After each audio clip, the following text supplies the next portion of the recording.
The field of fire and flesh. War always smells the same, burnt propellant, spattered metal, and the iron tang perfume of blood, but it looks different through every set of eyes. Staff Sergeant Val Morales saw only problems to solve, bodies to drag, arteries to clamp, lungs to reinflate. The Theri reconnaissance officer beside her saw a nightmare painted in crimson and gray, and his gill slits fluttered in silent panic. The ambush had struck just after dawn on Hestara 4, a supposedly neutral world whose neutrality ended the moment insurgent artillery found its range. Coalition infantry had scattered, half their armored column burning in the valley below. Morales's platoon of Terra Marines was nearest to the kill zone, so the order was simple: establish a forward medical post or watch 200 coalition soldiers bleed out before evac could reach them.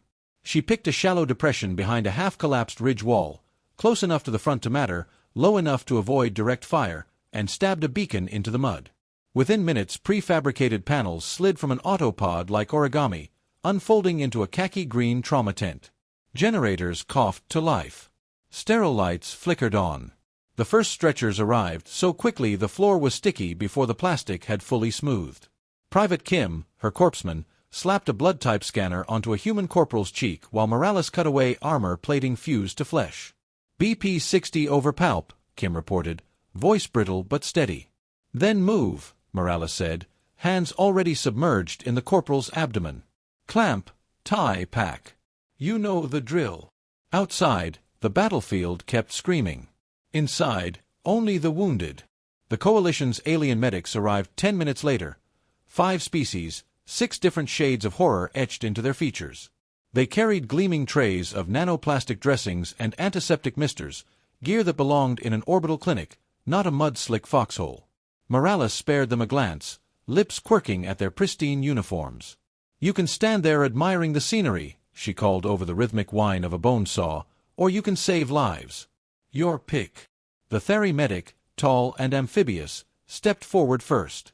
The instant he crossed the threshold the smell hit him: hot copper, acidic bile, ozone from cauterizers. His emerald skin blanched to sea foam, and he crumpled without a sound. Medical trays clattered beside him. Morales didn't pause. Corpsman, pull our guest out of the splash zone and start in 4. Kim dragged the unconscious Theri clear while Morales worked a vascular stapler across torn mesentery. Her patient twitched. She pressed a gloved hand to his sternum, leaning close. Stay with me, Corporal. Pain means you're still in the game.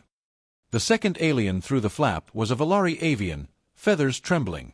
He lasted 3 heartbeats before gagging at the sight of Morales's elbow-deep incision and bolting back outside, retching. Morales barked a laugh. Humor was armor. Without it, the screams would get inside. Somebody get me another set of hands that won't faint. 10 years of frontline medicine had taught her that triage was equal parts science and sacrilege. The coalition preferred immaculate theaters, anesthetic drowned silence, ethics committees filing forms while arteries spurted. Humans couldn't afford that luxury on a good day, never mind during a rout. You worked fast, you worked dirty, and you lived with the nightmares later. A fresh stretcher slammed onto the next cot, alien this time, a young Kuroi scout whose translucent skin made every drop of blood horrifyingly visible. The coalition algorithm tagging him expectant meant palliative care only. Morales ignored it. She cracked a rib spreader, cracked 2 of his ribs with it, and palpated directly for the heart. Fingers found the hole, and she pinched. Kim. 20 of Victo-Coag, direct. Ventilate at 10 per. The Kuroi's eyes fluttered. His species lacked vocal cords. Instead, a soft whistle seeped from his siphon as if asking why bother. Morales answered by not letting go. Past the flap, mortar rounds thumped closer. Dust sifted from the tent's frame. Somewhere an alien voice shouted to pull back. Morales didn't even look up. You abandon them now they're dead, she said, voice calm but carrying through the chaos. Inside here, they've got a shot. Decide what you want on your conscience. The coalition ethicist, pristine coat, polished insignia, stared at her blood-slick hands and shuddered. But one by one, alien medics stepped inside, faces tight, legs shaking. The Valari returned first, clutching a suturing wand like a talisman. He swallowed hard and positioned himself opposite Morales. Good, she said, meeting his wide amber eyes. Welcome to the ugly end of compassion. Hold this clamp. He did, wings trembling but firm. 20 minutes later, the corporal lived, the Kuroi's heart beat under a synthetic patch, and every cot in the tent was occupied. Outside, an alien officer stormed up, voice raw with outrage. This is barbaric. You're violating coalition medical codes. Then file a complaint, Morales said, scrubbing half-coagulated blood from her forearms. After we keep your people breathing. The officer opened his mouth, and froze as the monitors on Cot 7 shrieked. A human sergeant flatlined. Morales vaulted across spilled instruments, defibrillator paddles in hand. Charge to 250. Clear. The body jerked. A beat of silence. Then a pulse. Morales exhaled, sweat streaking grime across her brow. She looked at the officer, daring him to speak. Outside, artillery boomed closer still. The ridge wall shivered. Inside, beneath flickering lights, Val Morales flashed a thin, defiant smile. "Welcome to the tent," she said. "Try not to faint. Do no harm, unless it helps." The coalition ethics officer paced outside the trauma tent, boots crunching in ash and debris. His skin, a pale opalescent sheen characteristic of the Lurie caste, twitched whenever a human scream cut through the airlock flap. The tent, now infamous among alien medics, pulsed like a living thing, moaning, bleeding, refusing to die. He paused as the flap opened. Staff Sergeant Morales stepped out, stripped to a sweat-soaked tank top under her tactical vest. Her arms, scrubbed hastily, were still stained to the elbows in dried blood, some of it green, some purple, most of it human red. She pulled an energy bar from her belt pouch, tore it open with her teeth, and chewed like she hadn't eaten in a week. "You can't keep doing this," the ethics officer said, voice tight with restraint. "You're breaking every triage regulation in the coalition protocols. No pain suppression. No species-specific biostabilization. That last Kuroi you operated on, he wasn't even tagged survivable." Morales took another bite. Chewed. Swallowed. "That Kuroi's breathing now. He even waved a tentacle at me. Which is more than he was doing when you wanted to sedate him and wait for a dignified death. There are standards, Sergeant." "Yeah," she said flatly, "and there's reality. Guess which one I'm stuck treating." He flinched as another cry echoed from inside, ending in ragged sobs. Morales tilted her head. "You hear that? That's a woman surviving a thoracic puncture from shrapnel. She screamed through the entire procedure. Would have been unconscious in a coalition medbay after she bled out waiting for the paperwork to clear. You're traumatizing them. I'm saving them." The ethics officer followed her inside, reluctantly. The tent was humid, heavy with the scent of antiseptics, burned flesh, and ozone. 4 human corpsmen and 3 alien medics moved between cots. Orders flew, clean instruments dirted, bandages soaked red and black and everything in between. At the center stood Morales, steady hands guiding a Valari trainee through a wound-packing technique. "Pressure's everything," she said, pressing gauze into the exposed side of a Marine's thigh. "If you hesitate, he bleeds out. If you push too soft, same story. Don't think, act." The Valari trembled but complied, eyes wide with horror and fascination. His wings twitched rhythmically, keeping time with the patient's labored breathing. "Your kind usually faints at the sight of open flesh," Morales muttered, adjusting a clamp. "You're doing better than most." "I do not wish to faint," the Valari said. "I wish to understand how you endure this." Morales gave him a look that wasn't quite a smile. "Endure it? I hate it. It's ugly. It's cruel. But if I don't walk into the fire, people die." The ethics officer finally spoke. "There must be a line. Surely, even among your species, pain has a limit." Morales didn't answer right away. She pulled off her gloves, replaced them with a fresh pair, and nodded toward the far cot. "Come here." He hesitated. "Come see, counselor. You like rules. You want clean lines. Then you tell me where you'd draw one." He stepped cautiously past stretchers, patients moaning under blankets, and stopped where she pointed. A Theri scout, barely adult by their standards, lay with both arms amputated mid-bicep. Burn scars traced his chest like cracked pottery. But he was alive, eyes alert. His translator chirped softly. I remember her. The one who screamed until the fire stopped. She did not run. She shielded her squad with her body, Morales said. I had to take both arms off on sight. No time for transport. No anesthesia. Just trauma she'll live with forever. The Thari's eyes met the officer's. I would rather live with the pain than die with dignity. Morales stepped beside him. That's the thing about us humans. We expect pain. We plan for it. We fight through it, because sometimes pain is the price of survival. She crossed her arms. You aliens. Hell, most of you come from peaceful planets. Sterile medicine. Minimal suffering. I respect that. But when the shells are falling and the blood is spilling fast, we do what works. The ethics officer glanced around. Every patient, regardless of species, was alive. Scarred, damaged, trembling, but alive. He drew in a slow breath. You'll be reviewed. Sanctioned, maybe. I'll be here, she said, nodding toward the chaos. Still holding the line.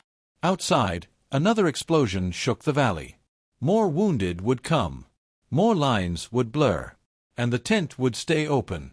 No matter how many times it made someone faint. Wound first, question later. The first shell hit just outside the ridge at 0430. The ground lurched, and every loose tray of instruments inside the tent clattered to the floor. Lights flickered. A monitor let out a long, shrill beep as one of the stabilizers lost power. Morales didn't look up. Kim. Backup generator, now. Valari, pressure on that femoral artery, you're losing him. The alien's clawed hands shook as he obeyed.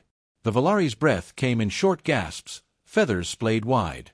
This is insanity. This, Morales grunted, elbow deep in a new thoracic wound, is trauma medicine under fire.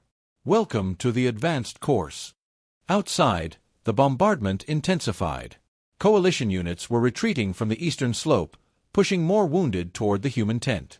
A few alien medics from the Coalition's rear echelon stumbled in with stretchers and wild eyes, drawn not by orders, but by desperation. The Thari medic, once so quick to faint, was already gloved up, working beside Kim. He inserted a fluid shunt into a human soldier's neck with unsteady hands, then glanced at Morales. I am not certain I did that correctly. Too late, she said, not unkindly. He's stabilizing. Good enough. A fresh wave of stretchers arrived, human and alien bodies mangled and soaked. The auto-triage drone buzzed overhead, tagging patients green, yellow, red, black, color codes for life, maybe life, and none at all. Morales ripped the black tag off a grow-thin soldier, a reptilian with half his torso burned through. She slapped a pressure gel across the wound and injected a regenerator pack into what was left of his vascular stem. You're not allowed to treat black-tagged patients, the ethics officer hissed from the entrance, taking cover behind a knocked-over cot. Tell that to the guy with a heartbeat, she snapped. You want to argue categories while he dies? The grow-thin coughed once. It sounded like a rock splitting. Morales pressed harder. The tent was chaos, controlled chaos, but something was shifting. The aliens who had once trembled at the sight of blood were now knee-deep in it. The Valari sealed a wound with cauterizers, not even flinching. The Thari performed CPR with mechanical rhythm. Even the ethics officer had stopped speaking. A scream cut through the din. Not fear, command. It came from Morales. "Corpseman down!" she yelled, pushing through to the far cot. Kim had collapsed, one hand still clutched around a pressure valve. A shard of metal jutted from his side, small, clean, and fatal if it hit the kidney. Morales dropped to her knees. "Valari! Here, take my post." "I cannot." "You can," she growled, already cutting away Kim's armor. "You know what to do. He's stable. Keep him that way." She lifted Kim with practiced strength, laying him flat and opening his side. The wound was deep. Blood welled up fast. "Kim, stay with me," she said. "I'm not losing you. Not now." The boy blinked at her, pale but conscious. "Still, want that transfer to logistics." "Not happening. You're too good at bleeding all over my tent." The Theri medic approached with a coagulant pack. His hands were steadier now. "Here. It will help." Morales met his eyes. "You sure you're ready for this?" The Theri nodded once. They worked side by side, alien and human, closing Kim's wound with crude skill and faster fingers. No prayers. No hesitation. Just sweat, gauze, and pressure. The essentials. Outside, artillery howled again. The tent swayed. No one moved. When Kim was finally breathing steady, Morales sagged backward, panting. "Good work," she muttered. "You taught us," the Theri said, voice soft. She looked up. Around her, the tent buzzed with life. The aliens weren't just assisting anymore. They were operating. Adapting. One Valari was stitching an open chest wound with inhuman precision. A Grothin medic used his claws to carefully clamp a vein. They weren't fainting. They weren't fleeing. They were healing. Hours later, Morales slumped against the central supply unit, her muscles vibrating with exhaustion. Her gloves hung limp from her belt. The floor was a mosaic of blood and dirt. The ethics officer approached, silent for once. "Your methods," he began, "are unconventional. Say, barbaric. I know you want to." He shook his head slowly. "No. I was wrong. Your methods are effective." Morales gave a half-laugh. "War doesn't wait for ethics reviews. It waits for no one." He nodded. "And now, neither do we." A comm alert pinged on the central display. New wounded incoming. Civilian casualties mixed. Morales stood slowly, joints aching. "Let's get to work," she said. And the tent, bloody, battered, alive, opened its flaps again. The line that doesn't move. The med tent had expanded. What began as a mud-soaked emergency post for a single Terran platoon now sprawled across half the ridge, powered by 3 scavenged generators, 3 times the staff, and a grim reputation. They called it the pit now, soldiers, officers, even civilians. Not because it was low, dirty, and rough, though it was all those things, but because it pulled you in and wouldn't let you leave unchanged. Inside, Morales was performing her 4th field amputation in 3 hours. "No, don't sedate him fully," she barked. "Just local. He's stable enough, and we'll need the synthanest for the next critical." The Grothin medic beside her grunted. "He may scream." "Good," she muttered, clamping down on the arterial stump. "That means he'll live." Outside, rain fell in gray sheets.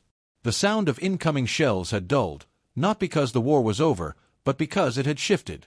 The front had moved 2 kilometers east. Still, the wounded came. In ground cars, on stretchers, in the arms of sobbing comrades who refused to let go. And through it all, the tent stayed open. The ethics officer was different now. Gone were the pristine robes and untouched boots. He wore scrubs, human-cut and ill-fitting, streaked with plasma burns and antiseptic stains. He had not fainted in days. Had not hesitated in hours. He assisted with triage now, tagging patients with a practiced hand. Sometimes, he even removed the black tags and gave them to Morales, who didn't ask permission anymore. But she noticed. "I thought you believed in lines," she said to him one night, rinsing tools in portable solvent while mortars rumbled distantly. "I do," he said. "But I was taught they were fixed. That pain should be avoided, even at the cost of inevitability. I've seen now that your kind treats pain like a tool." She smirked tiredly. "We don't like pain.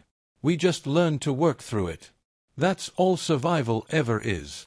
He nodded, then asked, "How many have you lost?" Morales froze. She could have said the official number.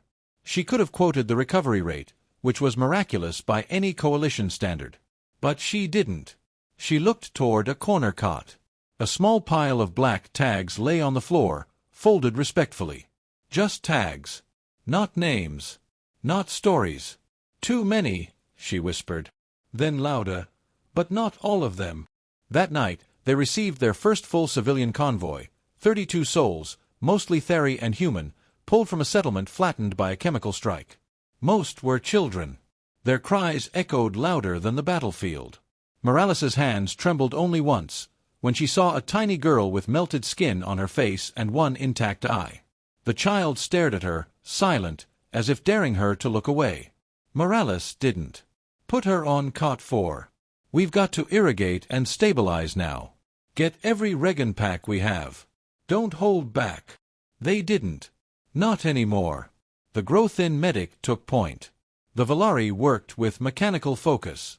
The Theri coordinated species compatibility scans without flinching. Not one of them fainted. When the child's breath finally slowed into sleep, Morales collapsed onto a crate, eyes glassy with fatigue. Around her, silence reigned for a rare moment. Even the storm outside had softened to mist. "I used to think," the ethics officer said quietly, standing nearby, "that medicine was about doing no harm." Morales looked up at him. "It still is," she said. "But sometimes, doing nothing is the greatest harm of all." He sat beside her. Together they listened to the tent, the soft beeping of monitors, the rustle of bandages, the faint whisper of life clawing its way back from the edge. Dawn broke across Hestara 4, pale and cold. Outside, the battlefield smoked. Inside the tent, the pit, still stood. Word had spread through the coalition. Alien commanders who once recoiled from human grit now sent their medics here to train. They learned to operate on instinct, not policy. To feel the heat of blood and not retreat. The war would grind on, as wars always did. But here, in this tent stitched from canvas and willpower, something stronger had taken root. Not just survival. Conviction. Compassion without delay. And a line that didn't move, because it didn't need to. Staff Sergeant Val Morales stood at the flap, fresh gloves on, another wave of wounded coming into view. She didn't smile. But she didn't need to.